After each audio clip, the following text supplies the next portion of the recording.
Hey everyone, Ed here from Graveyard Excursions, and I'm in front of the Polka and Softball Hall of Fame, and I want to talk to you about Frankie Yankovic. When I was a kid growing up, I grew up in a household where my father was Polish and my mother was Slovak. So we had a lot of polkas when I was growing up, and Frankie Yankovic and Johnny Pecan were two standbys. I can remember when my mom was, when I was a little kid, she would be cleaning in the living room and she would turn the music on and we would do the polka in the living room. And that just was part of my life. And I could just remember hearing Pennsylvania polka and Who Stole the Kishka, stuff like that. And for my dad, it was more Bobby Vinton and My Melody of Love. But we're gonna visit the grave of Frankie Yankovic. And he was born in Pennsylvania, but a lot of his roots when it came to the polka world was right here in Cleveland, Ohio. And he's inducted into the Polka Hall of Fame. So let's get in there and check it out.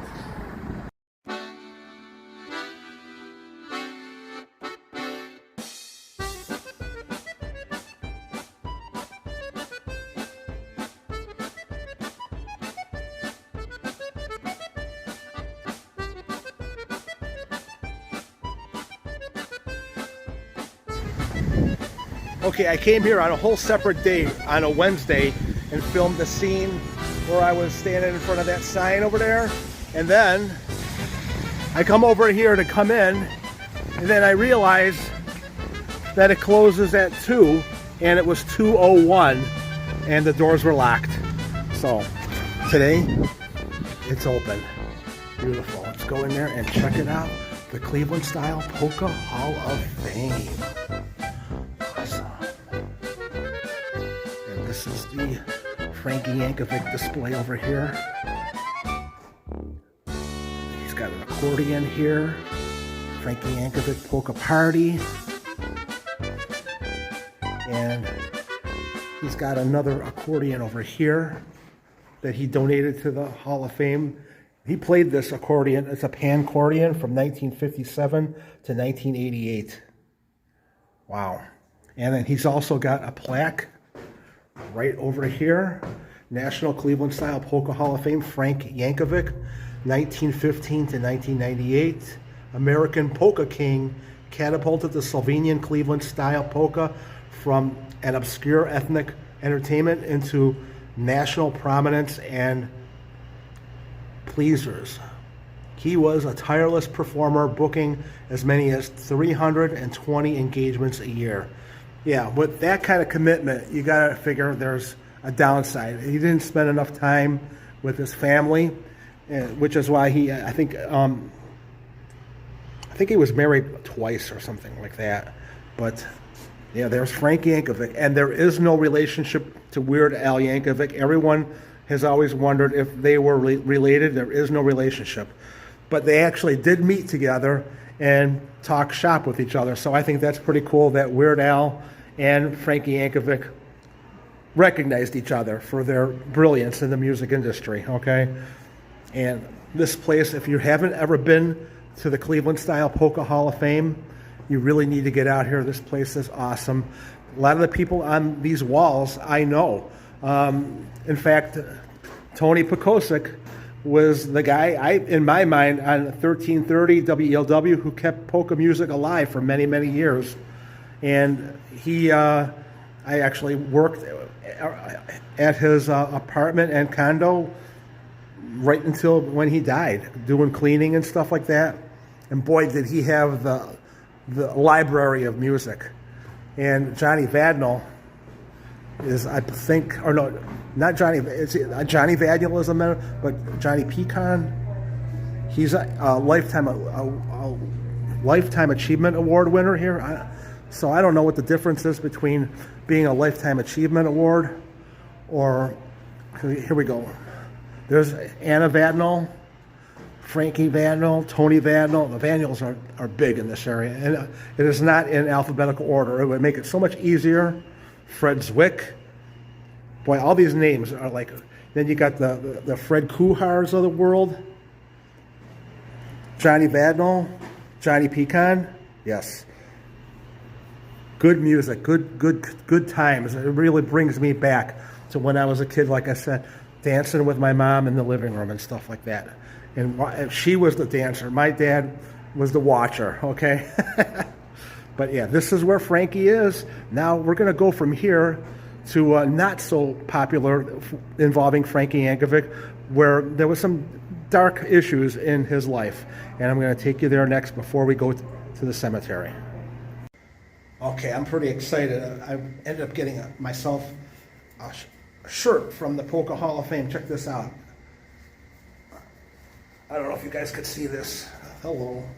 It says I'm half Polish or something like that. Actually, I'm 25% Polish. I'm 50% Slovak, 25% Polish, and 25% German. But ask anyone that knows me, they'll think that I'm 100% Polish. But I don't know what that means, but okay, whatever. Anyway, let's get moving along. Again, this is a cool place. It's over here in Euclid, Ohio, on 222.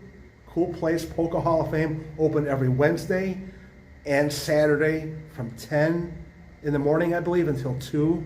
So you only have a small window of opportunity to get in here. Don't be like me, where you show up and the door is locked. Okay, so try to give yourself plenty of time to get here early so you can enjoy all the exhibits here at the Polka Hall of Fame. All right.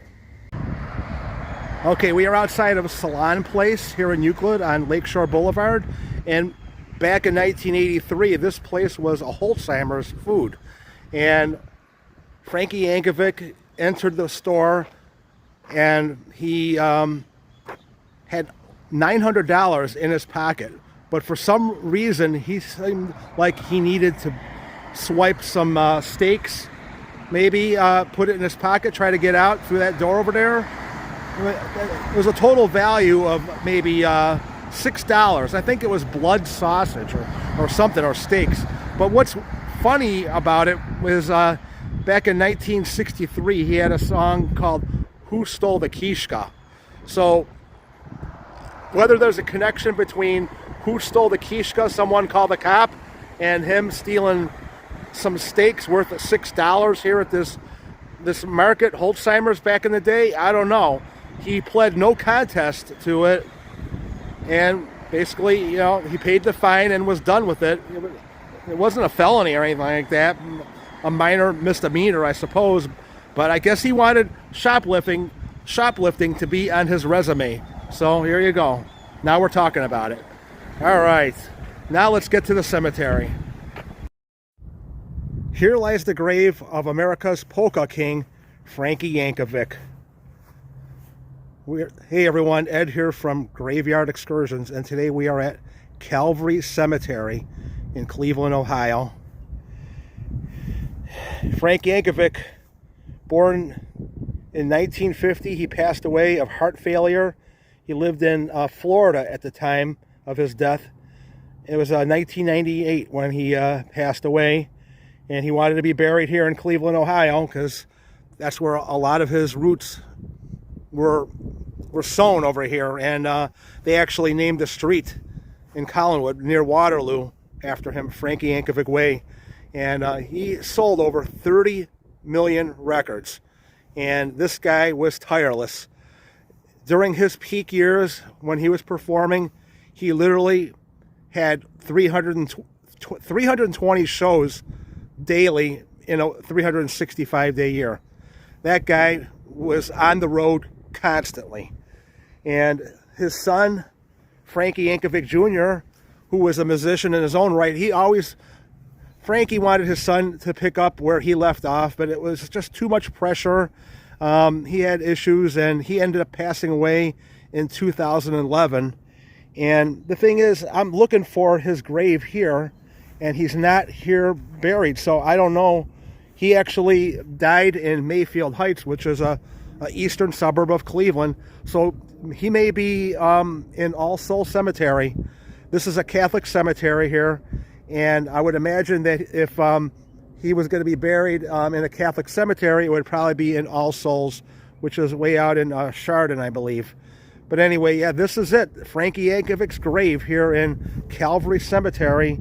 If you guys have any fond memories of the Polka King, put it in the comments and let me know because I'm a big polka fan. I grew up in polkas, and the Pennsylvania polka, Who Stole the Kishka? How can you not know those songs, right? Thanks for watching the Graveyard Excursions. Have a good one. Bye-bye.